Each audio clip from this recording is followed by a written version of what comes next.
I'm Tori. And I'm Tia. And today we are doing our podcast down at the Words Matter bookstore in Pitman, New Jersey.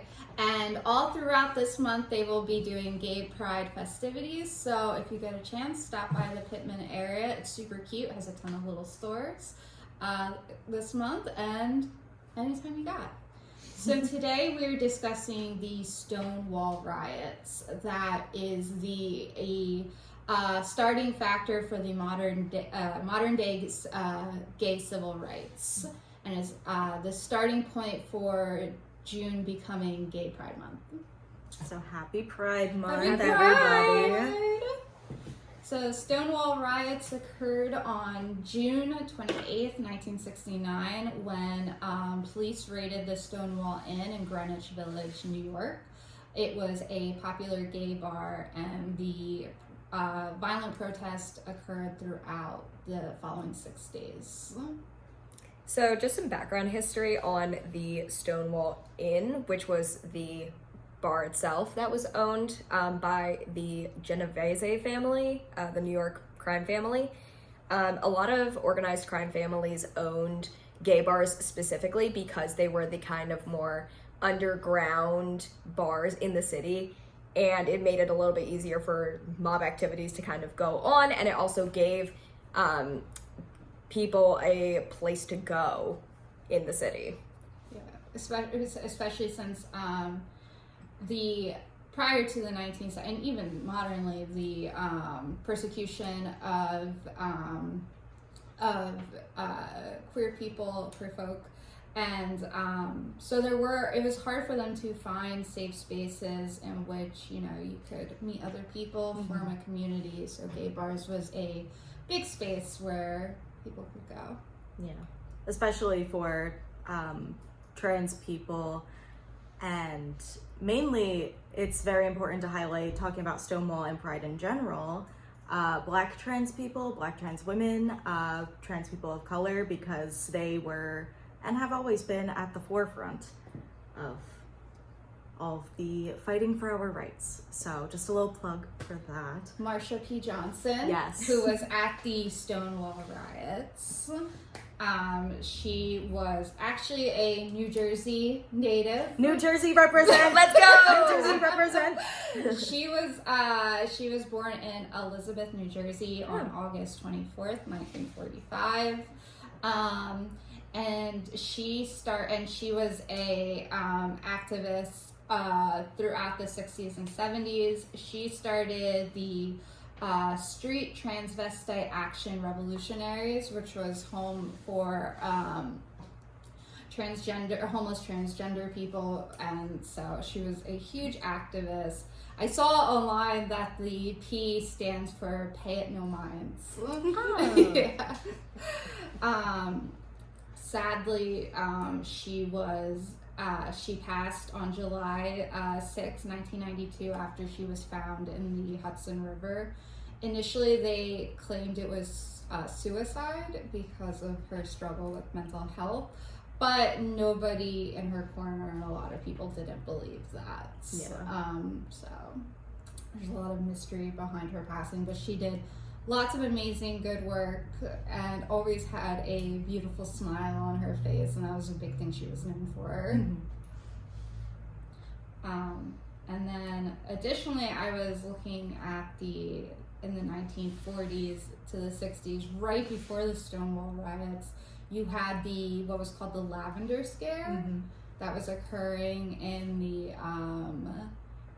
within the government facilities and workers, where they were pretty much targeting anyone they thought who may be a member of the LGBTQ plus community, and because they viewed them as being quote unquote perverted and stuff like that, so they were trying to remove them from office, which was going along around the same time as like the communist scares in Hollywood.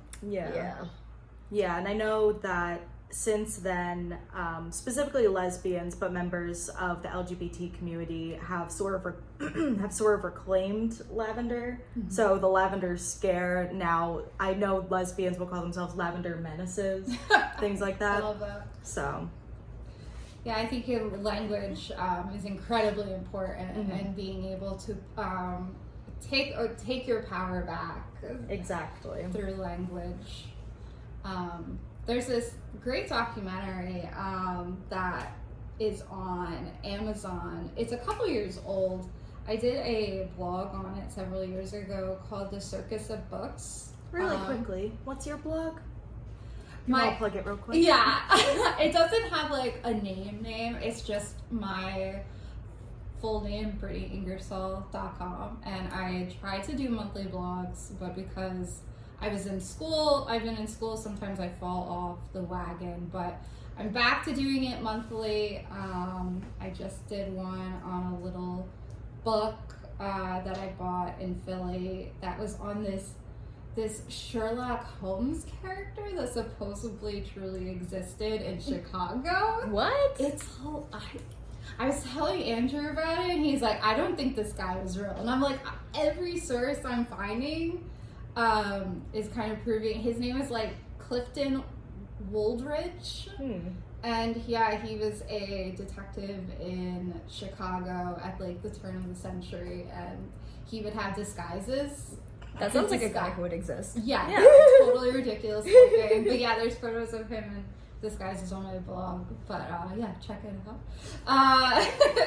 But there's this documentary called Circus of Books of this bookstore that I think it started 1976 is when Barry and Karen Mason took it over, and it was situated in LA, California, and it was a gay pornography place, bookstore, but like it's such a great documentary. I really encourage people to watch it. And they talked about like how like they met the gay community and the different men that would come to the shop, and like the pain that they went through during like the AIDS epidemic, and like how like just the the community that they met, and like how they became a support system for lots of people whose family like abandoned them. And a lot of their some of their material ended up in the I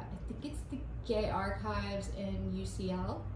Yeah, but yeah, it's streaming on. It's such a their daughter, Barry and Karen's daughter, actually was the one who did the whole documentary, and they talk about their struggles. They actually ended up getting in trouble with the 18. Oh God, I'm so sorry. It's been a while, but the Comstock laws of the late 1800s, in which it became illegal to send anything that was deemed pornographic or like birth control pills through the mail. And because somebody from, I think it was Lancaster, Pennsylvania, put in an order for the book, but it ended up being like a sting job. So when they mailed the book in, they got them for the Comstock laws because they mailed pornography over state lines. So it became like a federal offense. That's crazy. Yeah. Dang. Yeah. But yeah, like I said, great documentary. I highly suggest. So when was the first official, when was Pride, June, when was the official first Pride month? So the first gay pride parade was in 1970. That was when the first, I imagine in June. So is it an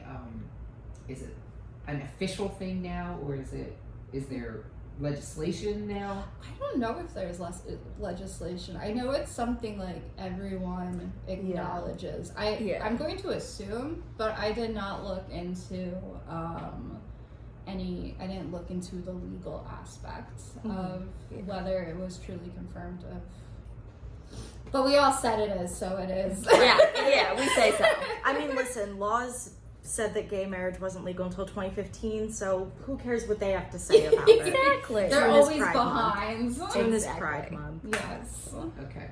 Yeah, I wasn't throwing you under the bus, but I was like, that's kind of what I was thinking. Like, maybe we should talk about that. Kind of like the actual history of same-sex marriages, and because I don't really remember, to be honest. I know that civil unions came first, but then like religious ceremonies. Yeah. Yeah. When did that? And it was yeah. I Was it think- the same time? That was like No, much later, because right? the Methodist Church is still fighting about whether they're allowing. That's what I it. thought. So Yeah. it's all very. I guess it all depends on what church you're in. Oh, and that can be Where you good are. to talk about, like gay marriage being such a big deal, specifically because of like the rights you have in